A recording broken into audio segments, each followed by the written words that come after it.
Good afternoon. Happy Thursday afternoon to everyone. We're doing our Q&A today. Couple things, if you could please share this to anyone that you think might be interested, that would be awesome. We're on Facebook and Instagram right now. Number two, our Southeast Veterinary Neurology does a neurology conference for veterinarians and veterinary technicians. Our second annual one is this October. It's always been the plan to do it virtually this year.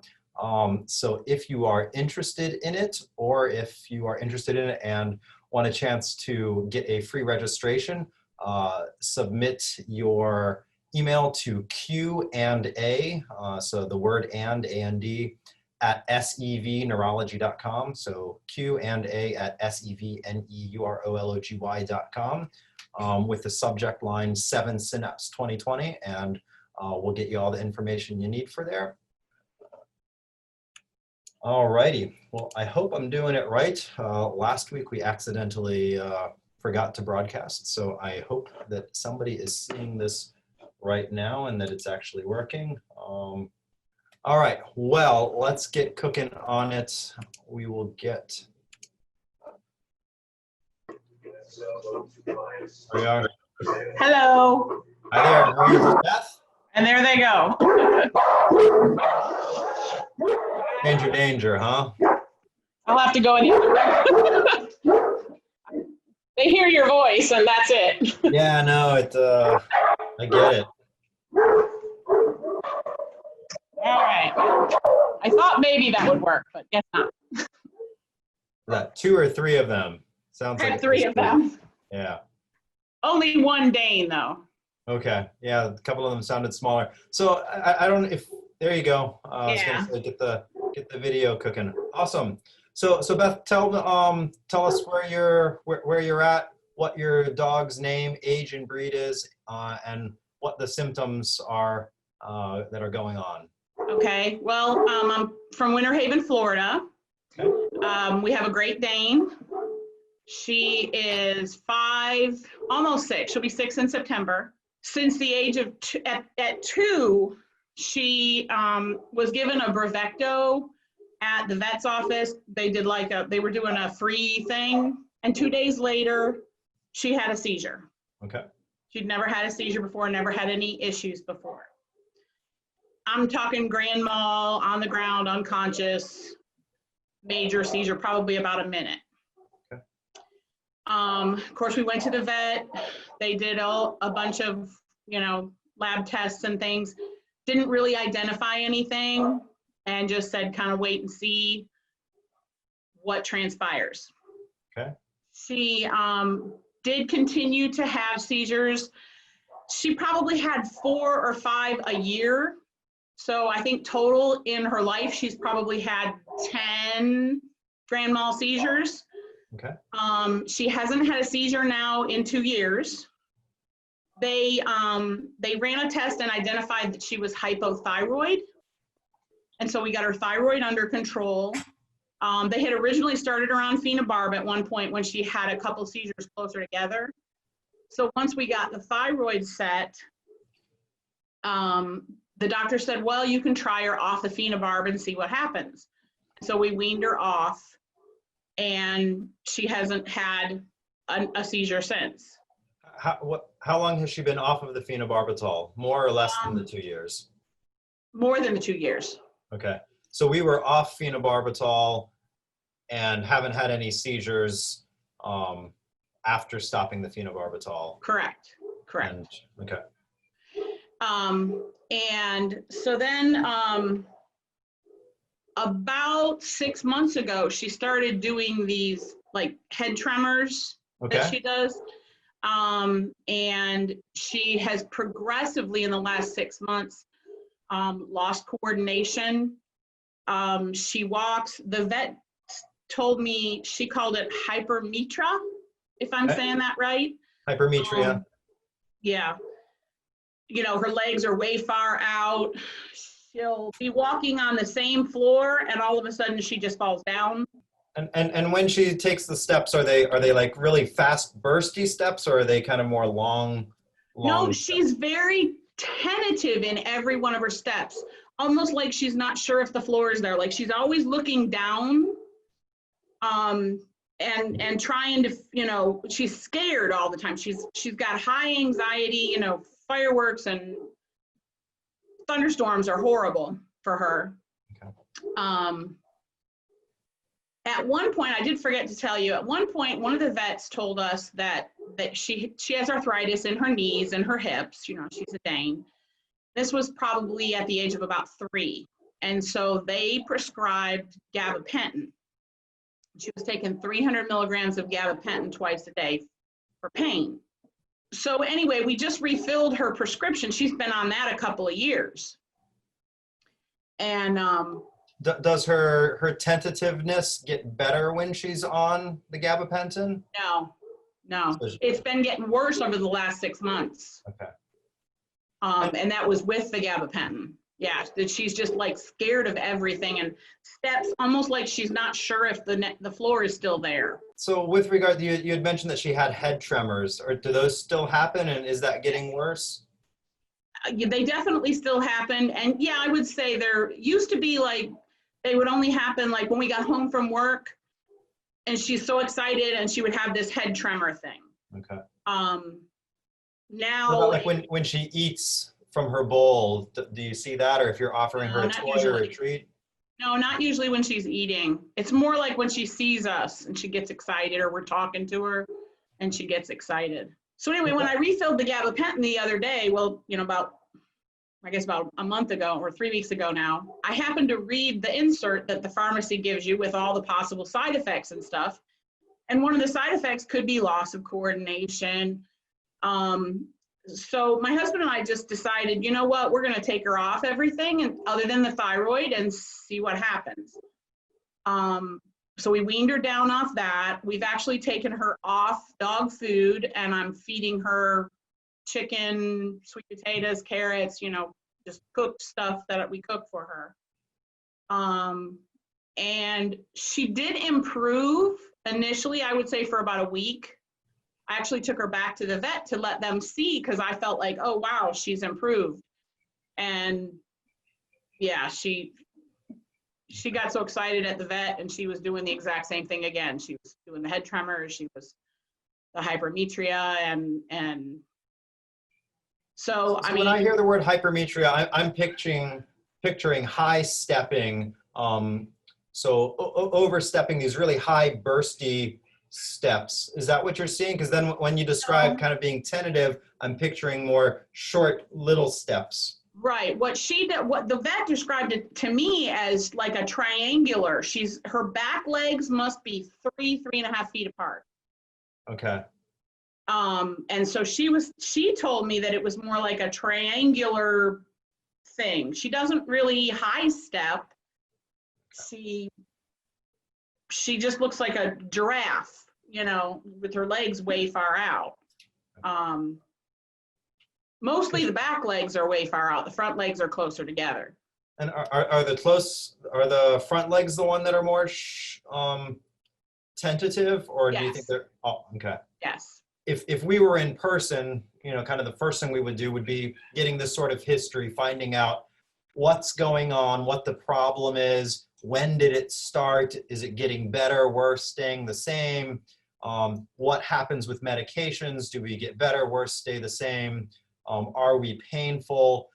And then the next thing we would do would be examine her, and by being able to see her personality, her level of consciousness, by being able to evaluate the nerves around her face, what we call the cranial nerves, by watching how she walks, because there are different types of abnormal gaits.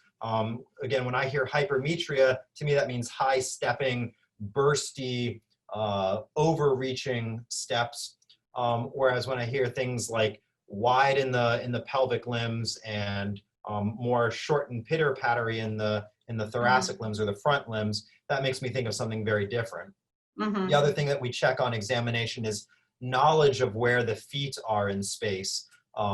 So there are different ways of us testing that. For a Great Dane, it would be kind of flipping the paw over and seeing, does she replace it?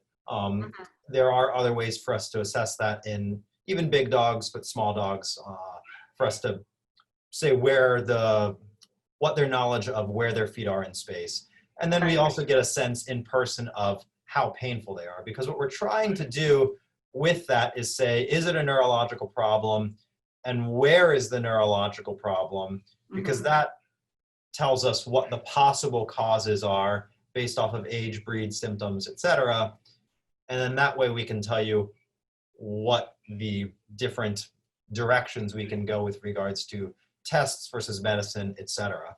Right. So let's talk first about the seizures, because that seems to be, relatively under control.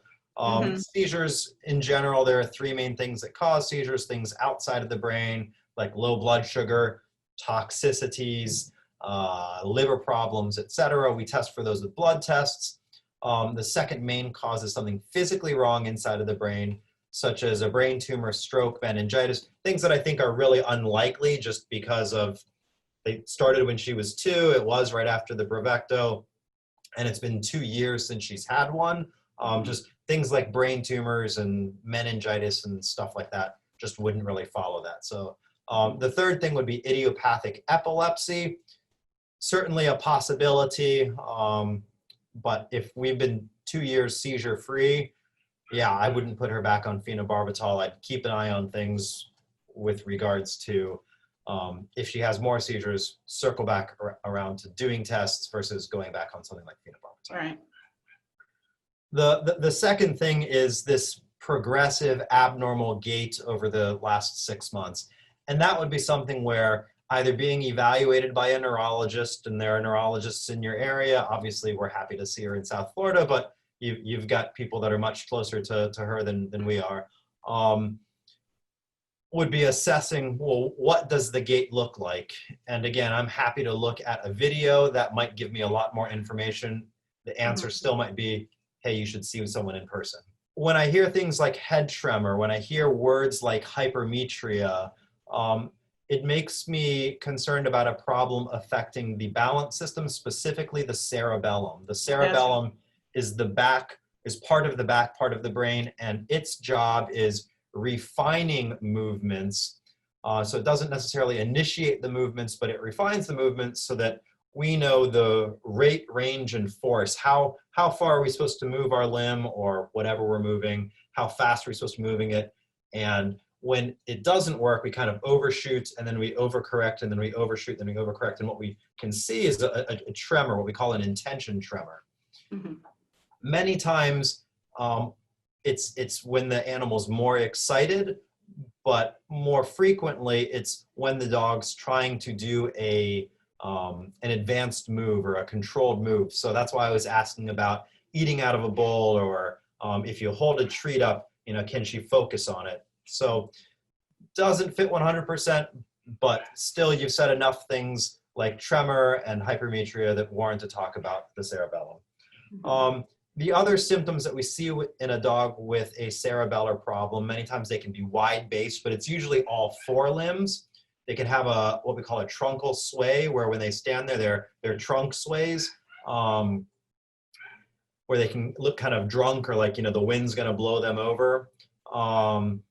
And definitely looks drunk. That's the way people describe her. Lots of neurological things can cause a dog to look drunk. So there are different, I guess, sort of categories or classes of being drunk.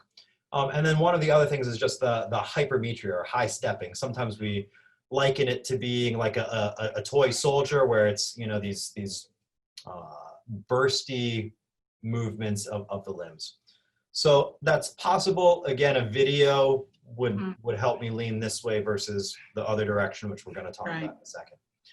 Things that can affect their cerebellum, there are lots of things. So she's not too young for something like a brain tumor. We do see brain tumors even in 5-year-old, 6-year-old dogs. Dogs can get encephalitis, inflammation of the brain. That's something that can affect multiple parts of the brain, causing things like seizures, causing things like balance problems. We see certain infections that, like the cerebellum, things like distemper, things like neospora. dogs do get strokes to the cerebellum, but usually that's not progressive. Usually that goes from I'm normal, I'm very abnormal, and then I slowly get better, whereas this sounds like it's kind of worsened over the last 6 months. So stroke would be relatively unlikely based on your description. And then certain degenerative causes can cause cerebellar signs. So not sure that this is a cerebellar problem, but wanted to chat a little bit about that. I guess the second thing when I hear of, adult Great Dane, and I hear of, I think at one point you said holding the head down. At one point you said, I don't think you said short choppy steps, but where she's real tentative and she's trying to find where she's putting her feet. And then wide rear limbs. Very commonly, or one of the more common things that we see in young adult to adult Great Danes is a problem in the cervical spinal cord, so the spinal cord of the neck. So information needs to make it from the brain down the spinal cord of the neck to the front legs and also to the back legs. And if that information is not getting there, dogs can walk drunk, they can hold their head low, they can be weak, they can be wide-based. But it should look very different than a cerebellar problem. So again, video or in-person consultation. The things that can affect the spinal cord of the neck, the most common thing would be what we call caudal cervical spondylomyelopathy, or what you may have heard as Wobbler syndrome. We classically see it in older Doberman pinschers or young to young adult Great Danes. And it's where there's compression on the spinal cord, whether it's the bones that surround and protect the spinal cord, whether it's related to the soft tissues of the joint, or whether it's related to the disc associated with the joint. Regardless, there's compression on the spinal cord, and it can be compression that we call dynamic, where it's not necessarily compressed at one point, but when they move their head in a certain way, it can cause compression, and that can make it be more episodic, where it looks good at certain times and bad at other times. So that would be something that is possible. There are other things, slip discs, tumors, meningitis, infection, etc., that can cause similar symptoms. Now, the vet that saw her on Tuesday, just her general vet, she did say because she was giving her a real good hands-on exam, because I thought I had felt a lymph node or something in her jaw, and so she was feeling around on her neck a lot, and she didn't find any kind of a tumor or anything, but she felt like Gigi was reacting to pain in the neck and shoulder area. Okay. Would what you were talking about cause her some discomfort?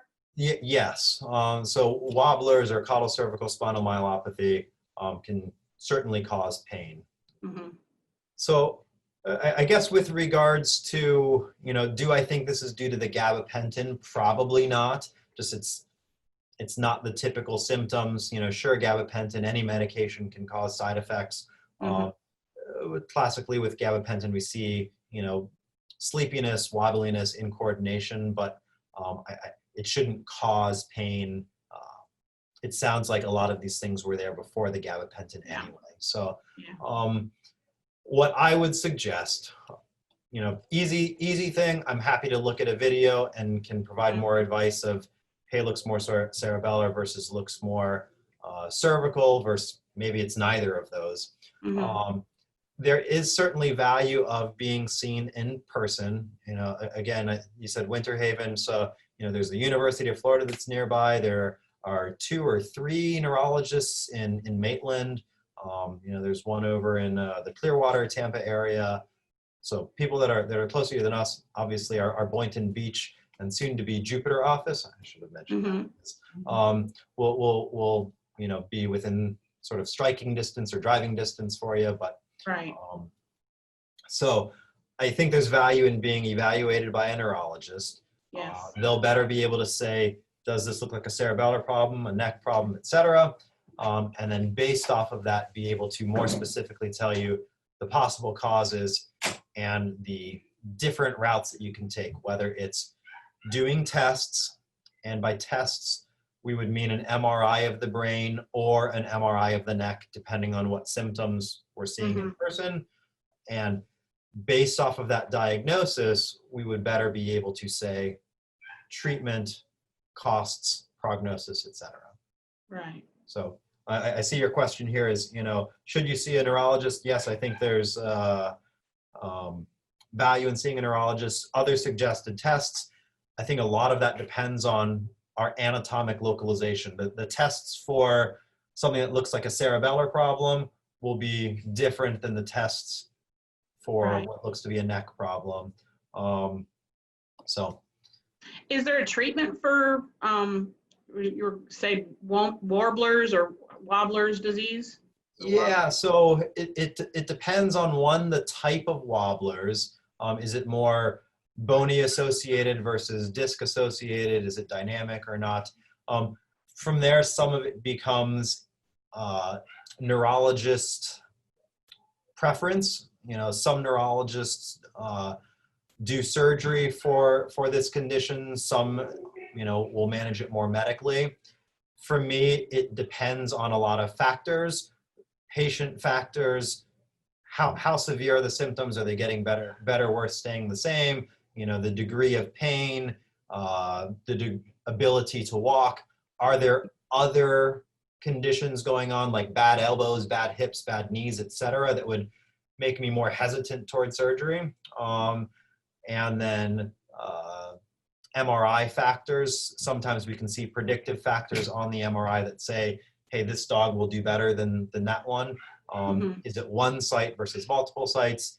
And then a lot of it is also just pet parent factors. One, obviously financial things come into play. What is the owner able to do? Sometimes we have, little old ladies with, 200-pound, 150-pound dogs that if they can't walk, they're not going to be able to provide the nursing care. Right. So there are factors, patient factors, MRI factors, client factors that determine what the best treatment protocol is. But the short answer is yes, there are typically things that we can do. It's just hard to answer that question right now. Okay, I know. Well, I appreciate your time. I appreciate that your dogs have accepted me into their pack, and I can continue to talk, and they're not barking at me. So Yeah. but yeah, shoot that if you can get a video. Okay. Of just, you said her name is Gigi. Yes. Just Gigi walking, kind of from one side to the other, and when you walk her, make sure that you're not between the camera and her, and just kind of take a trip, left to right, right to left a couple times there. And if she can be in the screen when she turns, that's useful to me, as opposed to coming out here to turn and then coming out there to turn. Okay, yeah, I will do that, and I'll email it to the girl who's been emailing me. Great. And that's Emily. She actually stepped out for a second. Okay. And then yeah, are you familiar with the neurologists in your area, or if not really, no. I mean, I know there's one in Tampa, I want to say Blue Pearl or something like that. Yep. Yeah, so that's in the Tampa area. There are plenty of neurologists in the state of Florida, and we can include a list. There's one in Clearwater, one in Tampa, maybe two in Tampa, 2 or 3 in Orlando area. All righty. Sounds good. Well, great. Well, thank you very much for taking the time to chat. No problem. I appreciate it. You got it. You have a great day. You too. Bye-bye. All right. Good stuff there. What time is it now? So yeah, good stuff there with regards to seizures. Again, the most important thing for us, and to me, the reason that neurologists are valuable. Anybody can run an MRI machine, but the neurologist's value is being able to take their experience, their knowledge, having seen something 1,000 times, and be able to say, yes, this is a neurological problem, and are we MRIing the right body part? That's something that we run into on occasion, where we get an MRI, but it's not an MRI of the body part that we would have liked to have seen. I also alluded there that we are opening our Jupiter location on August 4th. Dr. Christine Seneca is going to be the neurologist there. So we're slowly moving north from Miami.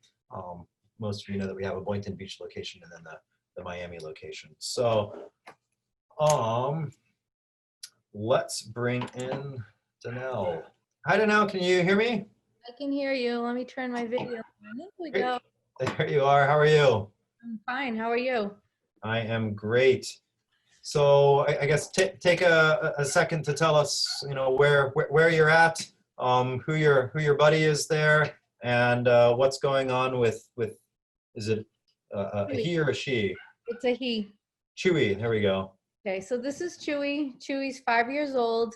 He was diagnosed initially with IVDD at 3 when he suddenly jumped off a couple of steps out back, and then he kind of laid down and refused to walk. I have another Frenchie who also has IVDD, and she was in the midst of crate rest when all of this happened.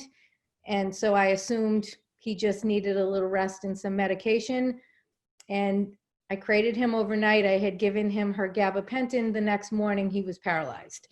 So he had emergency surgery that was on the left side, the upper lumbar region.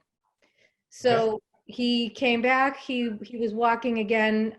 It took a while, but he did really well, but he's left with some residual weakness on the left. So 2 months post-op, he had a severe flare-up where, again, he had an ataxic gait. He wasn't paralyzed, but it was looking like it was heading that way. So he recovered. He was hospitalized for about 5 days on a fentanyl drip. He recovered again. But at that point, his recovery sort of plateaued. So he wasn't making the progress that he had been making before as far as, he had control of bowels and bladder, but had an accidents easily, that type of thing. 5 months later, it happened again. And this time it was the right lower back on the right side. So he had a second MRI? Yep. Okay. It was we tried rest again. He was hospitalized again. He came home for 1 day. He was in severe pain again. So back he went, and his neurologist said, I want to do surgery now before we have more paralysis because he has a better chance of recovery. So at that point, this is on the right. He told me when he went in there and drilled the hole through the bone, he said literally there was so much disc material. He said it erupted like a volcano. So he told me he has one less vertebrae than is normal, but I guess that's a normal variation in Frenchies. So on the right lower side, he explained to me that there was so much disc material, there was no way he could remove it all without risking nerve damage. So he got as much as he could, and Chewy did amazingly well. He recovered. So that was in last May. By like July 1st, he was off crate rest and all of that. He had some residual left-sided weakness, but from July until December, he looked like you couldn't even notice. He looked like he did before any of this happened. It was amazing. Then around coming about to December, he started developing this weird like leg spasm kick thing. So on the right side, he'd start to walk and he would kick the right leg back and like straighten it and, do this type of thing. And then almost sit down, take a step, sit back down, take a step. And it was strange to me. So sometimes he'd sit down and he'd bite his foot aggressively. So I'm thinking, I don't know what this is. So I sent videos. They all told me it was a luxating patella. So on exam, they say his physical therapist, his neurologist, his holistic vet, and he didn't ever see ortho, but it was ortho that said, oh, that's what it looks like. They all said, no, it's not his patella, it's not slipping out of place. But this kept happening. So I'm thinking, is this some sort of neuropathy? Is this common? And his neurologist, I'm thinking, well, you must see this if it's common, if it's, some sort of a residual from all that, disc material around the nerves. And, it could be, I don't know. So they put him on gabapentin. From January until about 3 weeks ago, he's been off and on with flare up. He's got pain on the left. He's got this neuropathy on the right, this what I call neuropathy. And now he's doing that same leg kick on the left as well. Currently, he's on gabapentin 3 times a day, and that seems to be controlling it. Okay. But it's just, it was, out of curiosity, that is this common? Is this something that you see with his condition? And I'm struggling at the point now where I understand the only way we know for sure is an MRI. He's decent right now. I don't want a 3rd surgery. I'm trying to avoid that at all costs. So, I don't just, it's been a difficult road with him. Definitely. I mean, you're obviously an awesome mom to, have done this twice for him. So hats off to you, and Chewy's lucky.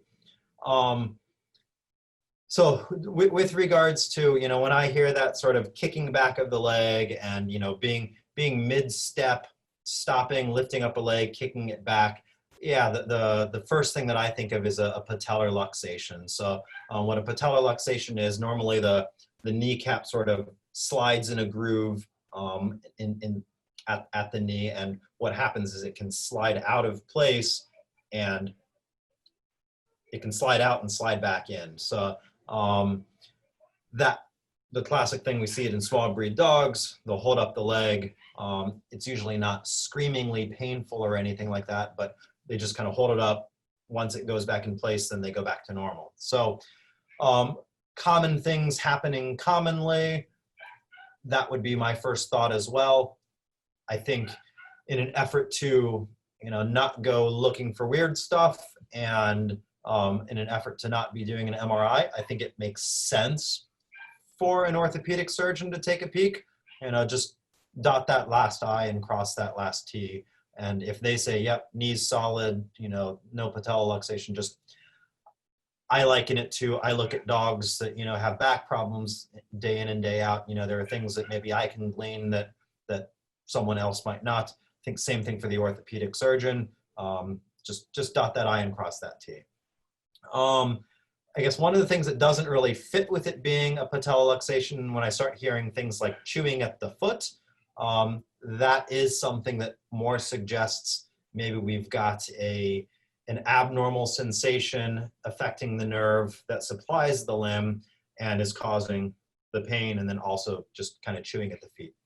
Let me back up. Does he only chew at his back feet, or does he also chew at his front feet, or even lick at his front feet? Chews at all of his feet, because all this dog ever does is chew, chew, chew.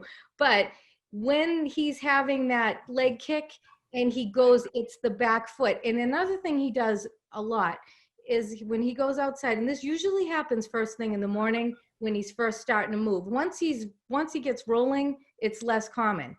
So he'll go out and he'll start walking, and he sits down and he starts scratching his ear. So he's constantly got that leg. He's either like aggressively biting the back foot, or he's scratching himself.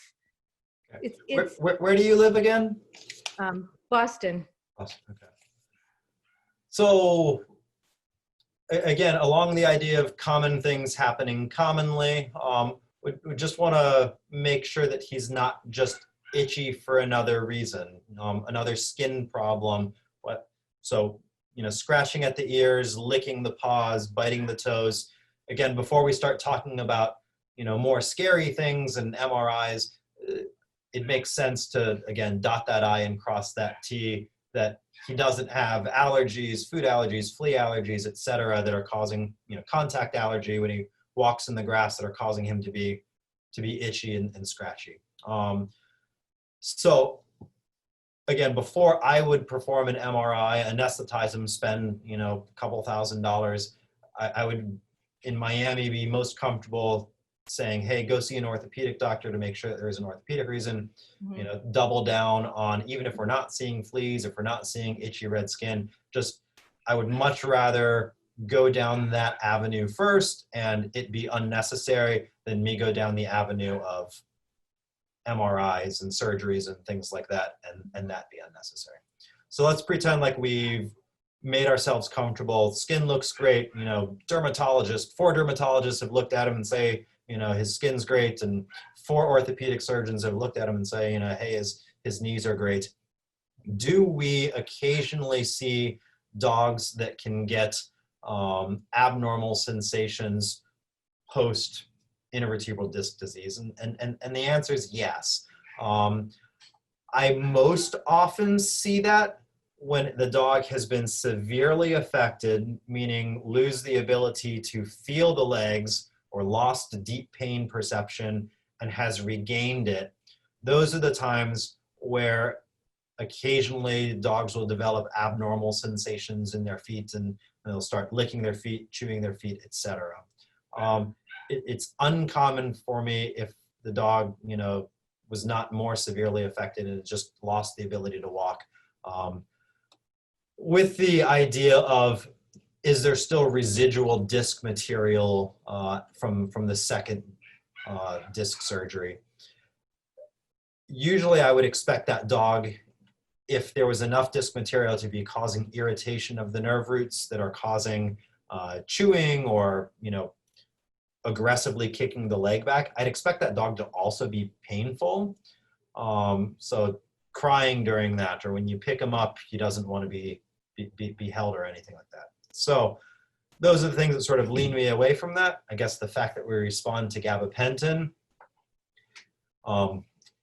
is one thing towards saying, could it be a neurological reason? So I guess in summary, what I would do for him, if the gabapentin helps, I would continue that. I would keep an eye on him, you know, blood work, etc., making sure we're not having any problems.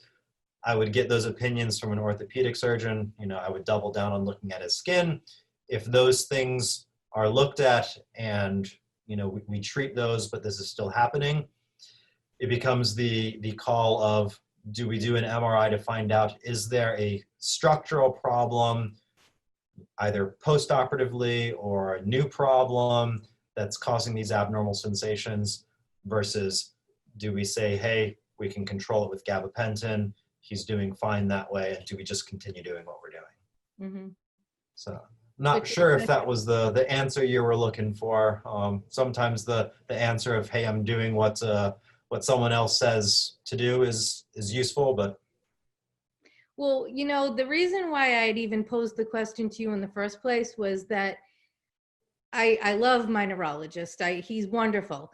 And for him to be, yeah, I don't know. I haven't seen this, but it's not, I thought I was going to say, oh yeah, that's common when you have residual, it's neuropathy. Because to me, I have extruded discs in my neck. I know what that feels like when you have that shooting pain down your arm. And when he's doing that, and then he bites his foot, it's different than when he just says, oh, I feel like chewing my feet right now. It's more like he's angry, like he doesn't know what to do with it. Like he'll stop suddenly and he'll aggressively bite his foot. So that's why, you know, again, and they'll say, no, it's not his knee. It's not, and that's everyone's first answer. It's his knee. And now he's doing it on the other side.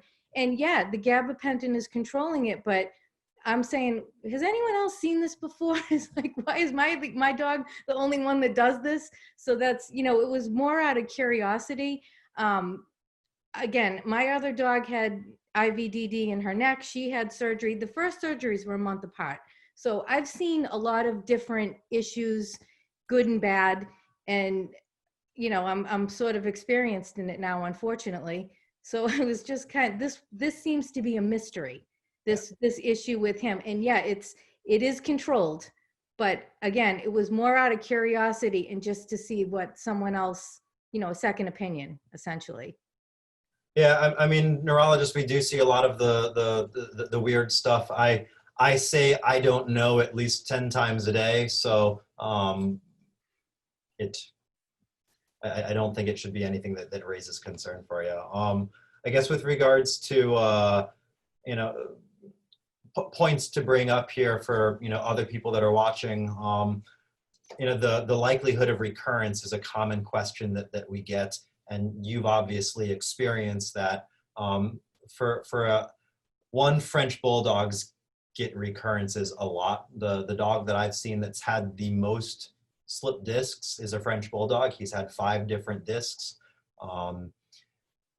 the likelihood of recurrence of a dog that has intervertebral disc disease is about 50% without surgery. And then with surgery, if we do a preventative procedure called fenestration, it drops it down to about 15%. I don't know if his second one, if Chewy's second one was kind of out of the range of where they fenestrated for the first one.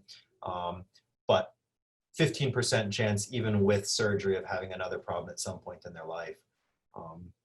I guess the other point to bring up here is anyone that owns a French Bulldog or a Dachshund or kind of any breed, getting insurance is a fantastic idea. I don't know if you've got insurance for Chewy, but you know, I think it probably made it so much easier for you to make that decision. You know, three surgeries within what, 8 months of each other, if I'm doing my math right, was a lot easier to just make the decision of what's the medically best thing as opposed to taking the financial thing out of it. So Right. you know, a vote for insurance. I tell everybody, get a Frenchie, you have to get insurance. It's just, yeah. So what I would do, you know, again, I know everybody's saying check the knee. I think the way to put it to bed finally would just be getting someone that looks at knees day in and day out. And, you know, my suspicion, if you're a neurologist, your general practitioner and your rehab doctor have all said it's not a knee, it's probably not a knee. But just so that I think, you know, you can put that to rest in your mind. I think that's a valuable thing to do. Just asking that question of, is there anything that in Chewy's skin that would make, you know, hey, you, my doctor, worry that could any of this be dermatological, or is that even contributing to it? And then from there, it'll just be going back to your neurologist and saying, you know, hey, are we continuing on the gabapentin forever, or is it time to take a look? Even that doesn't necessarily mean that you have to go to surgery. I think that was one of the things he said, is you don't want to do a third surgery. Doing a third MRI doesn't necessarily obligate you to surgery. I think it will just tell us, is it something that surgery would be a treatment that may help him versus not? So it doesn't obligate you to surgery. Right. And I think for me, I've been avoiding that because my thought at this point is, if he's going to have another MRI, I'm going to intend to send him to surgery, because I think he also has a new issue on the right side, because he's had pain, and this is, you know, this has been going on for the last few months. He's been on meds, he's been on prednisone, he's been in the crate, he's been out of the crate. It's just nonstop with him. He's got that back. You know, He just, unfortunately he does. And he's a madman. I don't know why he's so quiet right now, to be honest with you, because I was worried that he's going to be running around like a nut, but he's nonstop. He doesn't walk, he jumps, you know, he hops, I have to keep him on a leash. I have him on a leash 24/7, because it's the only way that I can, you know, feel that he's safe.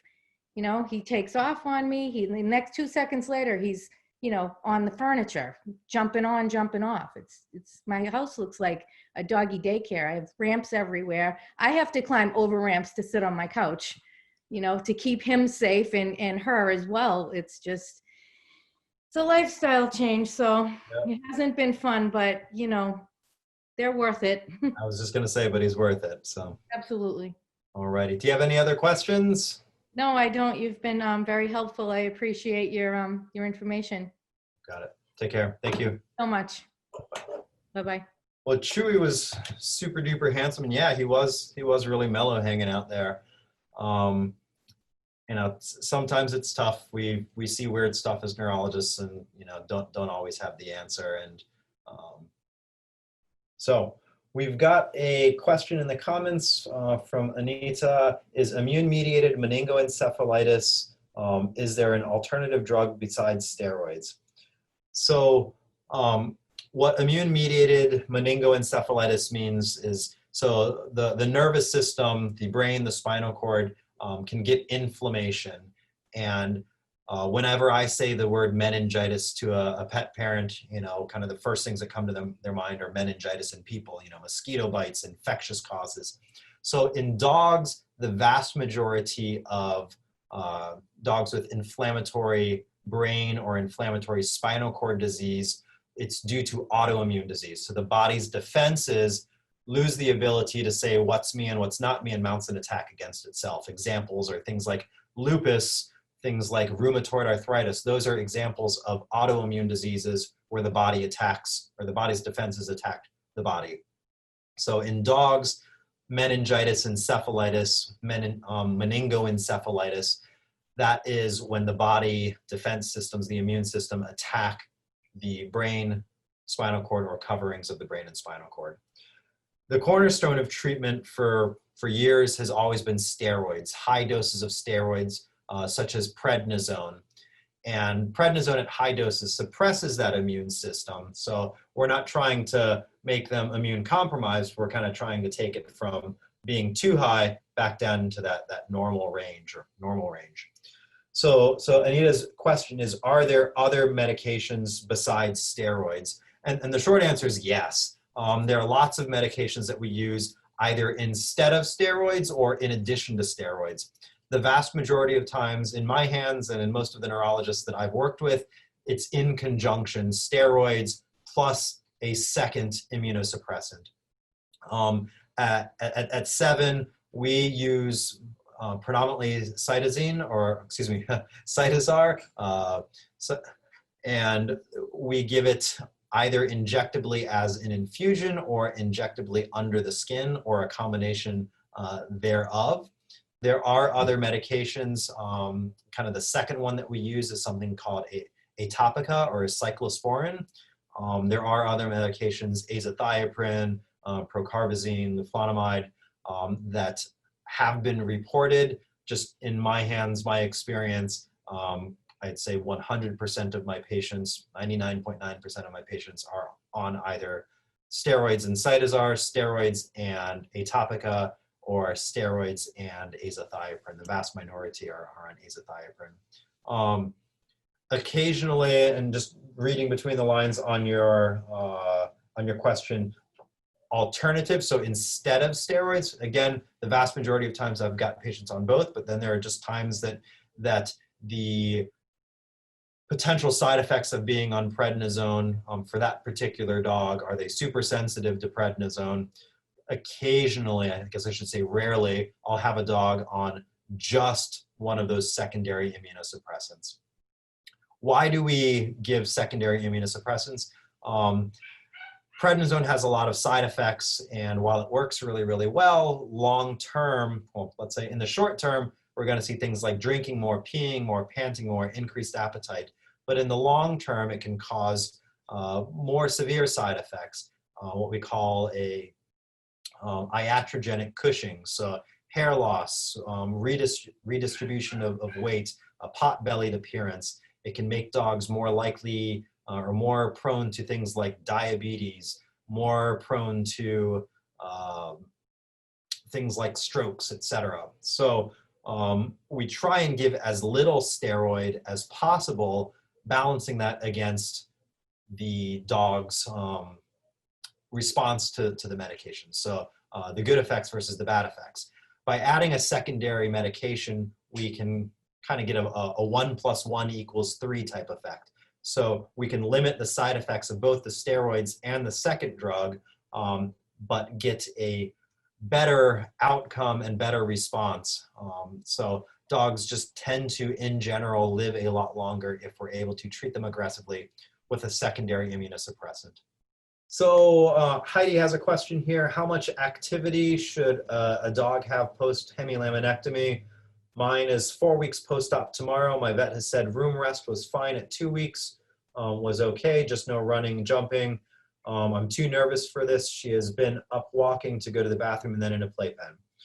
So every doctor's different with their protocols. There's not a necessarily right or wrong with this.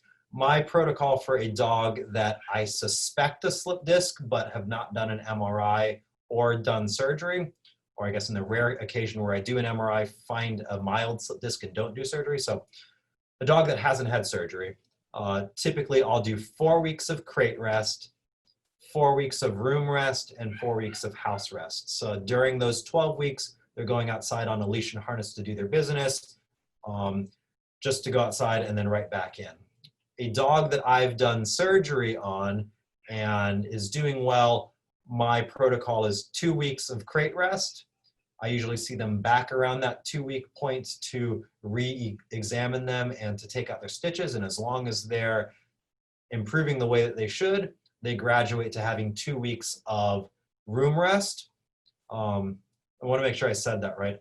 2 weeks of crate rest, see them back, then 2 weeks of room rest. I think I said it right, but just want to make sure.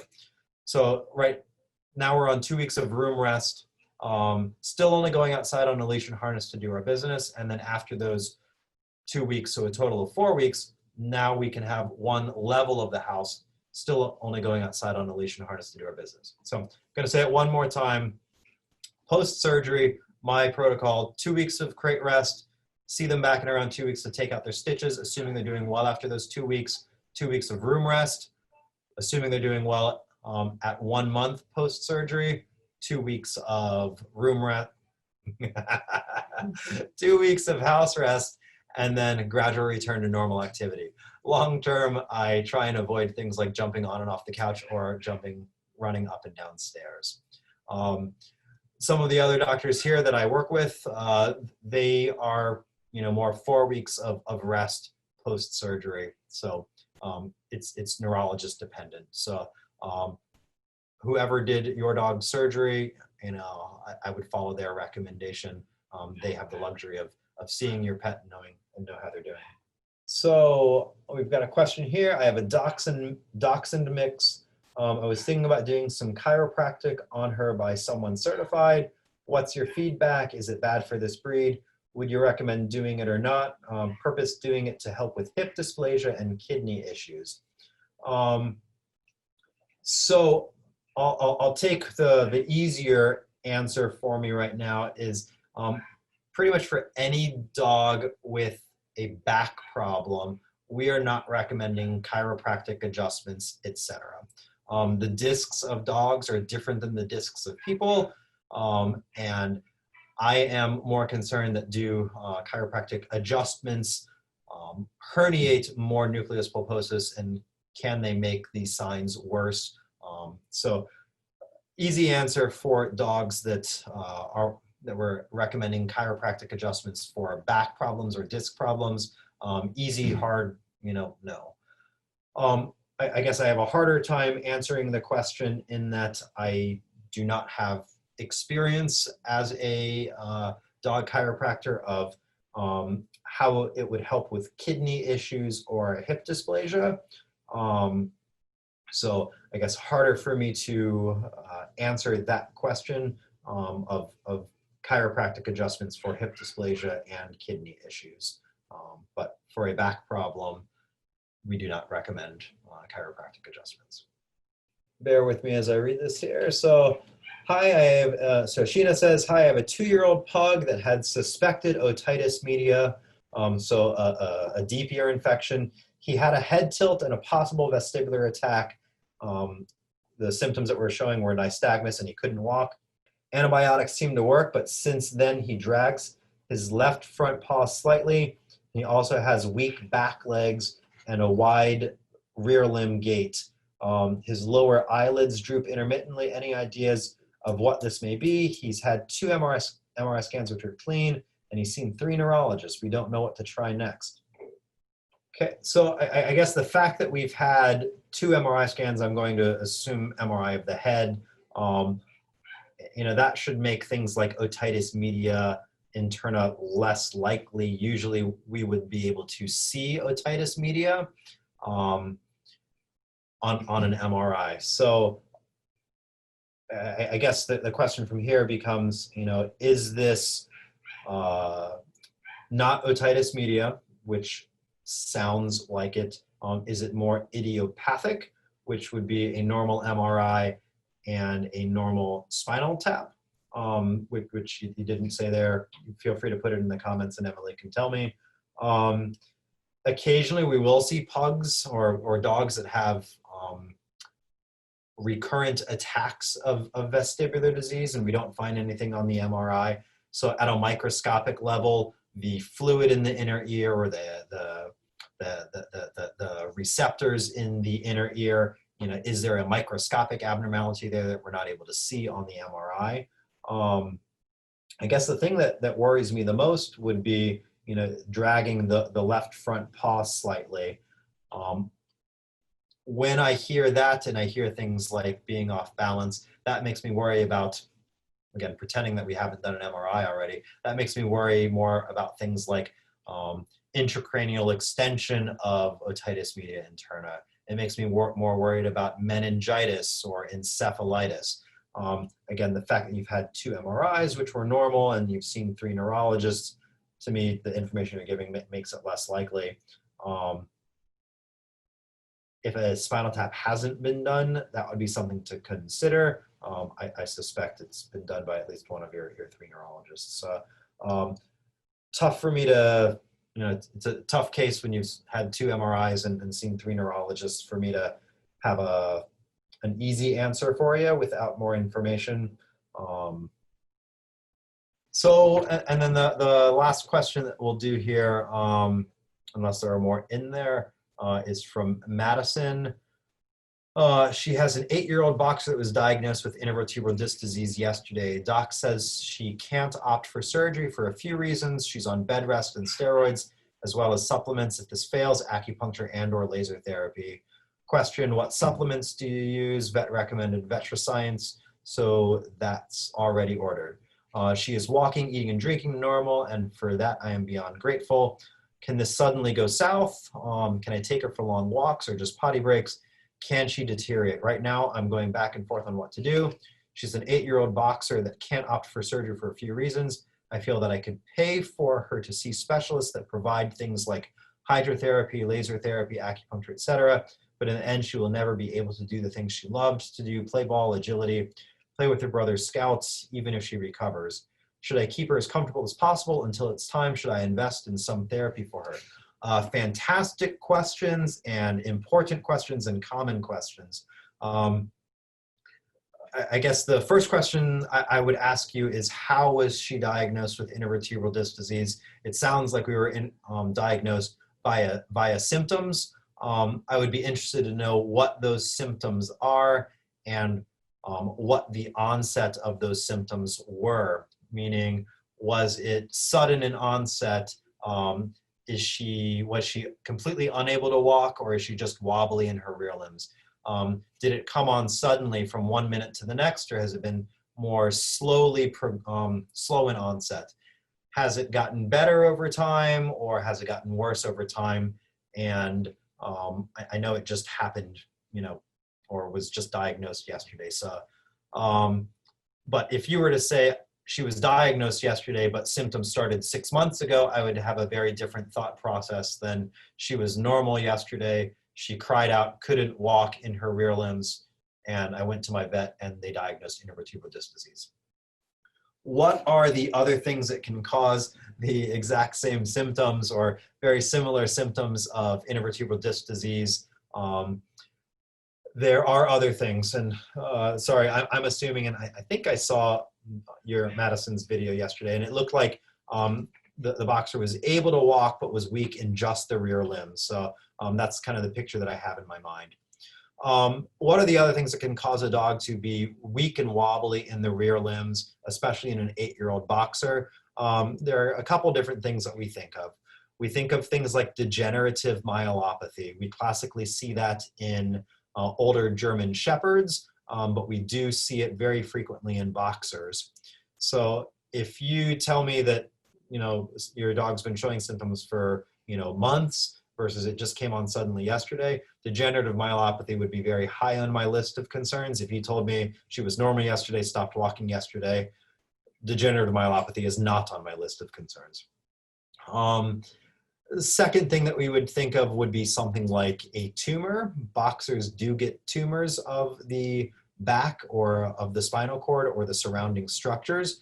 Those can come on slowly, similar to degenerative myelopathy, or they can come on very acutely from 1 minute to the next. While the tumor doesn't grow acutely, the symptoms can look acute or come on suddenly. So Other things, a slip disc is certainly possible, and I'll answer your questions there. Less likely would be some sort of malformation. Occasionally we'll see boxers with some sort of fluid pocket on the outside of the spinal cord or on the inside of the spinal cord. Meningitis is possible. A little older, not our classic breed. Discospondylitis, infection of the disc, infection of the adjacent bones or vertebral end plates can cause difficulty walking. Usually that's very, very painful. So that would be another question to try and get answered is your dog painful along with all of this? So with regards to questions, supplements, a lot of that depends on what the underlying cause is. I guess specifically assuming it's intervertebral disc disease, I don't prescribe a lot of supplements for it, and that there aren't any that prove that, one, it will help any more than rest medications, etc. And two, will actually make it less likely to happen in the future. Can this suddenly go south? Absolutely. If it's a slipped disc, it could suddenly get worse. If it's a tumor, yes, it can get suddenly worse. If it's an infection or meningitis, yes, it can suddenly get worse.